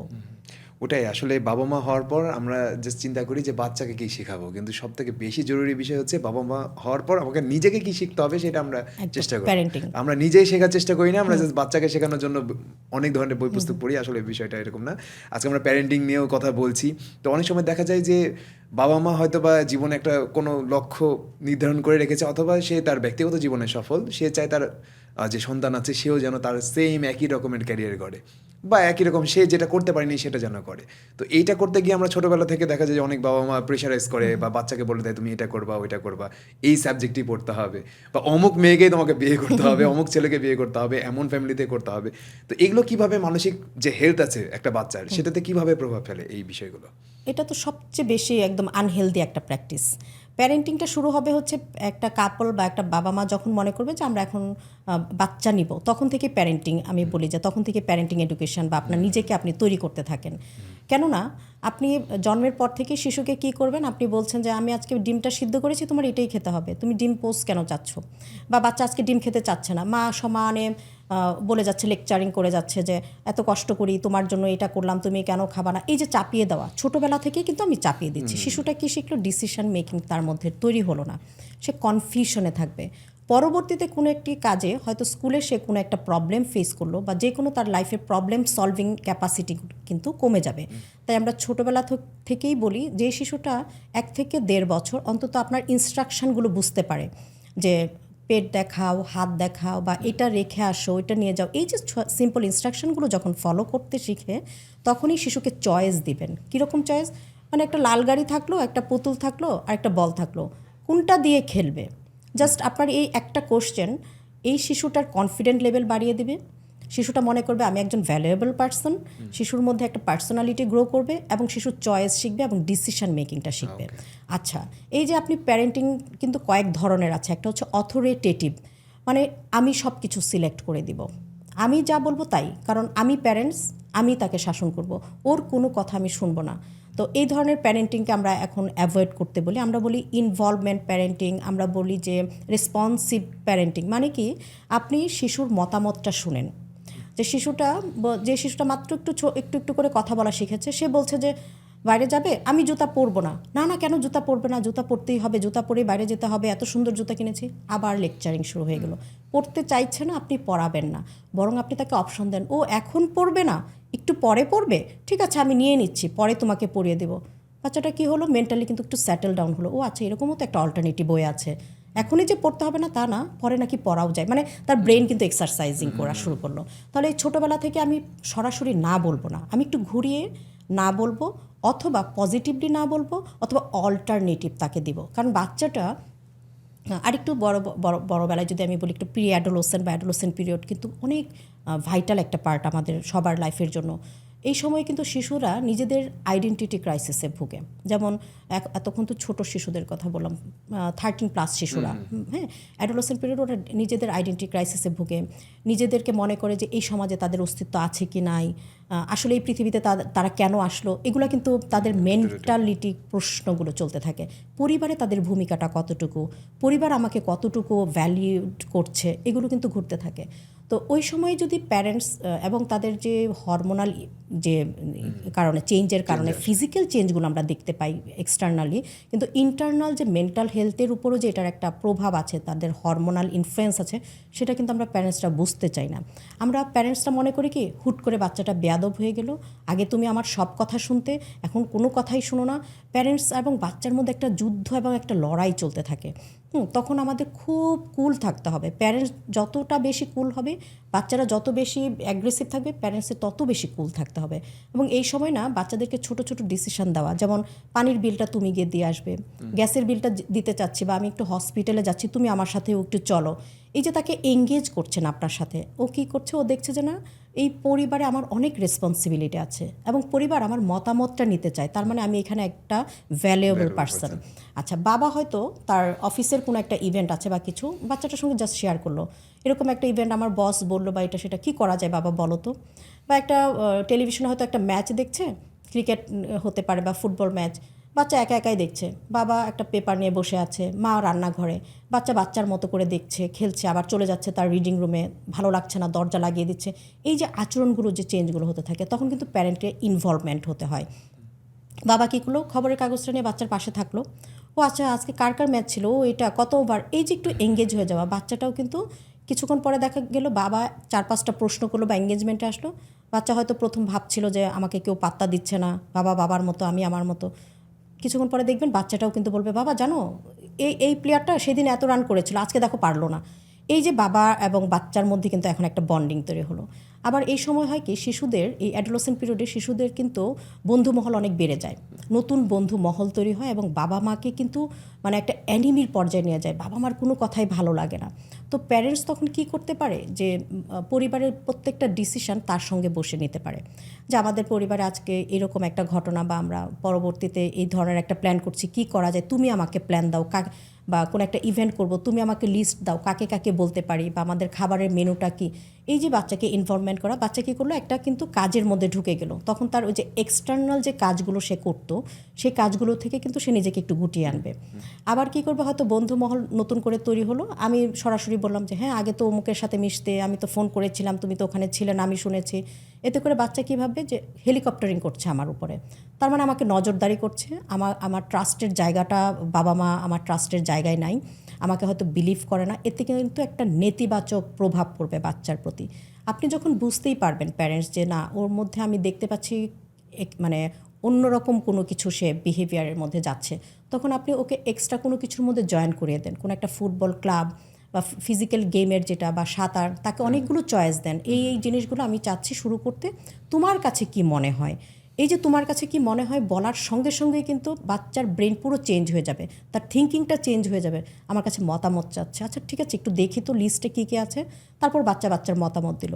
কিন্তু প্যারেন্টস কী করলো, এই কালকে থেকেই তোমাকে আমি সুইমিংয়ে ভর্তি করে দিয়েছি, এই যে ফর্ম, টাকা জমা শেষ, তুমি কিন্তু চলে যাবে। হ্যাঁ, প্যারেন্টস কী ভাবলো, আমি এক্সট্রা কারিকুলারে তো জয়েন করাতে পেরেছি, কিন্তু নো, আপনি তো সেটা চাপিয়ে দিয়েছেন। যখন আপনি একটা লিস্ট করে ওকে দেওয়ার পরে, আপনার প্ল্যান দেওয়ার পরে আপনি ওর কাছ থেকে মতামত চাইবেন, তখন কিন্তু শিশু বাধ্য, এবং একটা মানুষ বাধ্য তখন যে না আমি দেখি তো আসলে কি করা যায়।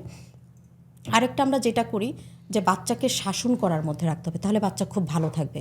বাচ্চাকে সবসময় করা যাবে না আমাদের পরিবারে তো এমন ছিল না, আমরা তো এমন ছিলাম না, এই যে কম্প্যারিজন, এটা একদম করা যাবে না। কম্পেয়ার বাচ্চারা একদম নিতে চায় না, এমনকি তার বড় ভাই বা বড় বোন বা ছোট ভাইয়ের সাথেও যদি আপনি তুলনা করেন, সেটাও কিন্তু সে নিতে চায় না, এটাও তার মধ্যে একটা নেগেটিভ কিন্তু ইম্প্যাক্ট পড়ে। তখন হয় কি, বাবা মার সাথে তার একটা দূরত্ব তৈরি হয়।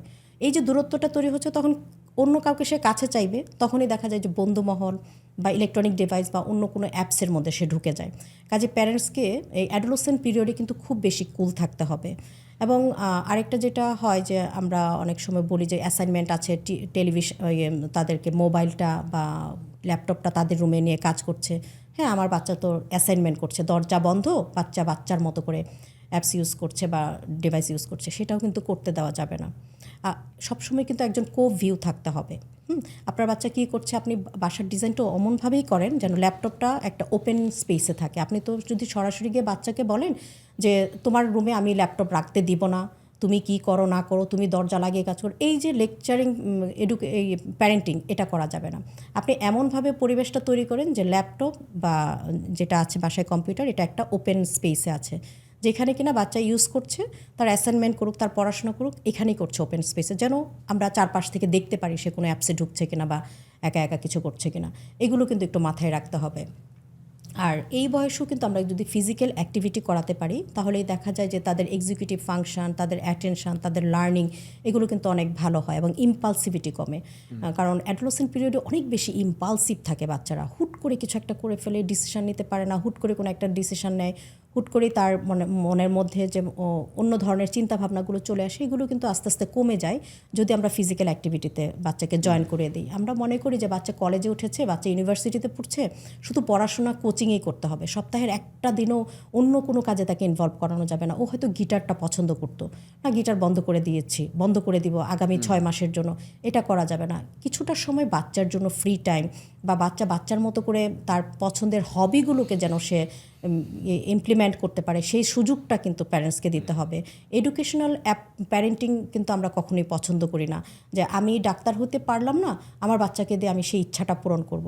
এই যে ছোটোবেলা থেকে যে ডিসিশন মেকিং আপনি দিচ্ছেন, যখন বড় হয়ে তার প্রফেশন সিলেক্ট করার বা সাবজেক্ট সিলেক্ট করার সময়, তখন আপনি তাকে একটা লিস্ট আবার ধরিয়ে দেন, এইটা তুমি কোনটা নিতে চাও। তখন আমি দেখেছি আমার অভিজ্ঞতা থেকে, বাচ্চারা হয়তো বলে যে আমার তো সায়েন্স ভালো লাগে বাবা।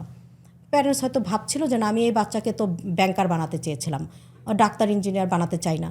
তখন কিন্তু না, আপনি বদলাবেন না, আপনি বাচ্চা সায়েন্স ভালো লাগছে বলেছে, আপনি ওকে সায়েন্সে দিয়ে দেন। আবার আরেকটা গ্রুপ দেখেছি, বাবা তুমি বলো, আমি বুঝতে পারছি না, এই যে বুঝতে পারছি না তুমি বলো, তখনই কিন্তু আপনার সুযোগ হয়ে গেল। তুমি তাহলে নাও, কমার্স নাও, তুমি তাহলে আর্টস নাও, এরকম। তাহলে ছোটবেলা থেকেই বাচ্চাকে ডিসিশন মেকিংয়ের জন্য এইভাবে প্রিপেয়ার্ড করা আমি বলি সবসময়। অনেক সময় দেখা যায় আমাদের তো জিমনেশিয়ামে বিজনেস আছে, তো অনেক বাবা মা নিয়ে আসে জিমনেশিয়ামে, নিয়ে এসে বলে যে কোনো মতেই সে করতে চাচ্ছে না, জোর করে তাকে অ্যাডমিশন নেওয়া হলাম। আমরা সবসময় বলি যে না, আপনি জোর করে তাকে জিমে নিয়ে এসেছেন মানে সে ফিট হবে না, ম্যাক্সিমাম ক্ষেত্রেই সে এখানে আসবে ফাঁকি দিবে। তাকে এমন একটা স্পোর্টসে দেন যেটা সে এনজয় করে, তাকে নিয়ে যান কয়েক ধরনের। আপনি জিমে নিয়ে আসছেন, এক সপ্তাহ এখানে জিম করান, তাকে সুইমিংয়ে নিয়ে যান, তাকে ব্যাডমিন্টন খেলান, ক্রিকেট, ফুটবল, যে কোনো একটা স্পোর্টসে থাকলেই হলো। পাশাপাশি প্রত্যেকটা স্পোর্টস ট্রেনারই এখন জিমের মতো ওই ফ্রি হ্যান্ড এক্সারসাইজগুলো করায়। আপনার এমন না যে আপনার যে ডাম্বল বারবেলই চাটতে হবে জিমে, ফ্রি হ্যান্ড এক্সারসাইজ করলেও কিন্তু একই জিনিস হবে। সে তার প্রফেশনাল অ্যাথলেট হবে না, জাস্ট সুস্থ থাকার জন্য। পরবর্তীতে ডিসাইড করবে সে প্রফেশনাল অ্যাথলেট হবে কিনা। তো ওইটাই যে আমরা জাস্ট জোর করে চাপিয়ে দিই যে এই স্পোর্টসই তোমাকে খেলতে হবে, সেটা জিমের ক্ষেত্রে আমরা অনেক সময় দেখি। অনেক সময় দেখা যায় যে জন্মের পরেই বাচ্চার সিভিয়ার কোনো প্রবলেম হয়, তখন আইসিইউতে ভর্তি করানো হয়। তো বাবা মারা তখনই ধরে নিতে শুরু করে যে আমার বাচ্চা শুরুতে এত দুর্বল, তাহলে ভবিষ্যৎটা তার কেমন হবে, তার মানসিক বিকাশ বা শারীরিক বিকাশ ঠিকঠাক মতো হবে কিনা। এটাকে আপনি কিভাবে দেখেন? আসলে আইসিইউ মানে হচ্ছে নিউনেটাল আইসিইউ আমরা বলি, যে ইন্টেনসিভ কেয়ার ইউনিট। আইসিইউ মানে কিন্তু একটা নিবিড় পর্যবেক্ষণে আমরা বাচ্চাকে রাখি। এর মানে এই নয় যে বাচ্চাটা খুব খারাপ। একটা গ্রুপ আছে যে হ্যাঁ বাচ্চা খারাপ বাচ্চা, এই জন্য আমরা আইসিইউতে ভর্তি রাখি, কিন্তু ভেন্টিলেশন লেগেছে কিনা সেটা দেখতে হবে। যে বাচ্চার আর্টিফিশিয়াল ভেন্টিলেশন লাগে নাই, শুধু আইসিইউতে ছিল, থাকতেই পারে। বাচ্চাটার হয়তো টেম্পারেচার ইনস্টেবল ছিল জন্মের পরে, কারণ শিশুরা কিন্তু গর্ভের মধ্যে যে টেম্পারেচারে থাকে আমাদের পৃথিবীর এনভায়রনমেন্টের সাথে টেম্পারেচারের সাথে অ্যাডজাস্টমেন্ট হওয়ার জন্য সময়টা তো আমরা আইসিইউতে রাখি। ওর ওজন দেখে ও কত সপ্তাহে ডেলিভারি হয়েছে ওই অনুযায়ী আইসিইউতে কিন্তু আমাদের টেম্পারেচারটা ফিক্সড থাকে। ওখানে কিছুক্ষণ বাচ্চাকে রেখে আমরা ছেড়ে দিতে পারি। কিছু বাচ্চা দেখা যায় যে ছোটোবেলায় জন্ডিস থাকে, এটা কিন্তু একদম 80% শিশুদেরই জন্মের পরে জন্ডিস হয়। তাদেরকে আমরা আইসিইউতে রেখে জাস্ট ফটোথেরাপি, জাস্ট টিউব লাইটের নিচে রেখে জন্ডিসটা যখন নির্মূল হয়ে যায় আমরা বাচ্চাকে ছেড়ে দিই। কাজেই আইসিইউতে থাকলেই যে একটা শিশু ভবিষ্যতে খারাপ হয়ে যাবে বা বাচ্চাটা এখনই দুর্বল, ভবিষ্যতে কী হবে এমন ধারণা করার কোনো কারণ নেই। তবে কিছু ক্ষেত্রে আমরা বলি যে বাচ্চাটা জন্ম হওয়ার সময় সমস্যা হয়েছিল, মানে সেফ ডেলিভারি হয়নি, বাচ্চাটা অনেকক্ষণ ধরে মাথা আটকে ছিল, বাড়িতে হয়তো ট্রাই করেছে, হোম ট্রায়ালটা ফেল হয়েছে, তারপরে বাচ্চাকে হসপিটালে আনতে দেরি হয়েছে, বাচ্চাকে পরবর্তীতে ডেলিভারি করেছে, তাহলে দেখেন যে একটা নির্দিষ্ট সময় কিন্তু আল্লাহ তাআলা বলেছে যে বাচ্চাকে ডেলিভারি করতে হবে। ওই সময়টা পার হয়ে যাওয়ার পরে বাচ্চা একদম মায়ের বার্থ ক্যানেলে আটকে ছিল। দ্যাট মিনস বাচ্চা কিন্তু তখন থেকেই ব্রেইনে অক্সিজেন সাপ্লাইটা পাচ্ছে না, অর্থাৎ ব্রেইনের নিউট্রিশন তখন থেকেই অফ। এই প্রত্যেকটা মিলি সেকেন্ডে কিন্তু ব্রেইনের ছোট ছোট সেলগুলো ড্যামেজ হয়ে যাচ্ছে। তো সেই সমস্ত বাচ্চা যদি এনআইসিইউতে যায় তখন কিন্তু তাদের লং টার্ম আইসিইউতে থাকতে হয় এবং তাদের খিঁচুনি হয়, ইনফেকশন হয়, জন্ডিস এমন মাত্রায় যায় যেই জন্য শরীরের রক্তটা চেঞ্জ করতে হয়। হ্যাঁ, জন্ডিস হলে বললাম না যে 80% বাচ্চার জন্ডিস হতে পারে, কিন্তু একদম স্বাভাবিক জন্ডিস। কিন্তু যে বাচ্চার শরীরের রক্ত চেঞ্জ করতে হয়েছে তাদেরকে কিন্তু পরবর্তীতে নিবিড় পর্যবেক্ষণে রাখতে হবে।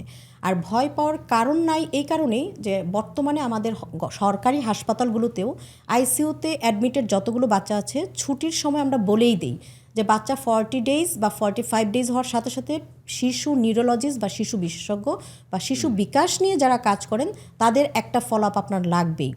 আচ্ছা, যেই বাচ্চাটা প্রিম্যাচিউর ডেলিভারি, অর্থাৎ 40 সপ্তাহে ডেলিভারি হয় না, বলে না যে 7 মাসে ডেলিভারি হয়ে গেছে, 6 মাসে, ওই বাচ্চাদের কি করেছে, গর্ভে থেকে ম্যাচিউরড হওয়ার কথা, সে বাইরে এসে ম্যাচিউরড হচ্ছে বা আমরা তাকে আইসিইউতে রেখে ম্যাচিউরড করেছি সব আর্টিফিশিয়ালি। হ্যাঁ, এই বাচ্চাটার চোখে, কানে এবং ব্রেইনের 3টা মেইন পার্টে সমস্যা হতে পারে ভবিষ্যতে। এইটার জন্য আপনি 40 বা 45 ডেজে এই যে শিশু বিকাশ বিশেষজ্ঞর কাছে যাবেন, কান পরীক্ষা করবেন, চোখ পরীক্ষা করবেন, তার রেটিনাগুলো ঠিক আছে কিনা, চোখের সমস্ত যে ভেসেল এবং নার্ভগুলো আছে সেগুলো অ্যাক্টিভ কিনা সেগুলো দেখে দিবে।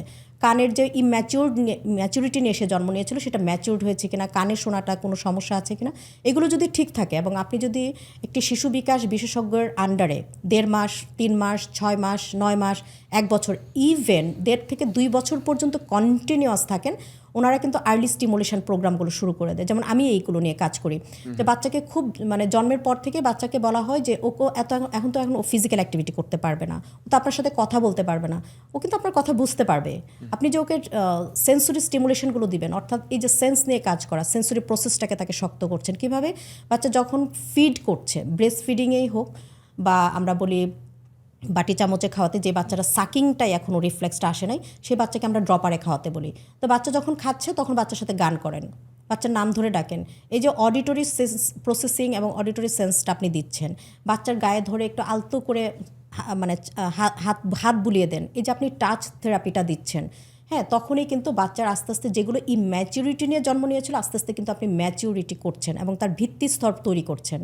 এবং এইগুলো যদি করতে থাকে তাহলে দেখা যায় যে আইসিইউতে থাকা অবস্থায়ও এই শিশুটা যদি এরকম ফলো আপে থাকে এবং এই স্টিমুলেশনগুলো পায়, বাচ্চা বেশি বেশি করে গান শুনছে, সেটা অবশ্যই মোবাইল বা টিভিতে নয়, নিজের মুখে বলতে হবে। মা বা কেয়ার গিভার গান গাচ্ছে, তার সঙ্গে ছড়া বলছে, তাকে টাচ করছে, তার চোখের সামনে রঙিন খেলনা ধরছে, তাহলে কিন্তু বাচ্চাদের ভবিষ্যতে কোনোই সমস্যা হয় না, কোনো মেন্টাল প্রবলেমও হয় না।